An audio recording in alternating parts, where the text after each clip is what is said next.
একটা সংস্থা করতেছিলাম, বুঝছেন? হ্যাঁ, নাসাও ফাউন্ডেশন নামে ন্যায্য মূল্যে কিছু পণ্য দিব বলে আপনাদের এই জায়গায় অফিস নিয়ে কথাবার্তা চলতেছিল। আমরা আজকে এডিট করতে চাইছিলাম, এইটা নিয়ে প্রক্রিয়া চালাচ্ছে।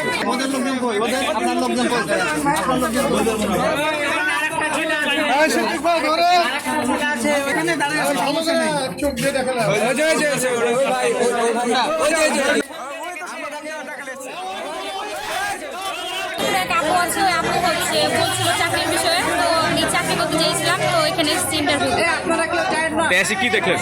এখানে এসে দেখছি এগুলো ঝামেলা বের হওয়ার সময়। এখন ও ভাইয়া বললো যে হচ্ছে প্রতিদিন আপনার 600 টাকা করে দিবেন, আপনার মাসে হচ্ছে মনে হয় 16,000 টাকা এরকম বললো। ফেসবুকে একটা পোস্ট দেখে আসছিলাম, ওইখানে স্যালারি দেওয়া ছিল 18,000 টাকা, আর এটা বলে আসলাম। এসে কাগজপত্র জমা দিয়েছি, তারপরে তো ইন্টারভিউ নিচ্ছিল ফার্স্টে 50 জন হয়ে গেছে, আর বললো যে 2,000 টাকা জমা দিয়ে কালকে থেকে জয়েন করতে। তারপরে 50 জন হওয়ার পরে ওনারা বলছে যে এখন আমরা 110 জন। 10,000 টাকা দেন ইনস্টলমেন্টে, কাউকে বলছে 50,000 টাকা দেন, কাউকে 1 লক্ষ টাকা পর্যন্ত চেয়েছে। আবার বলছে যে আপনাদের প্রোডাক্ট নাই, প্রোডাক্ট পরে আসবে।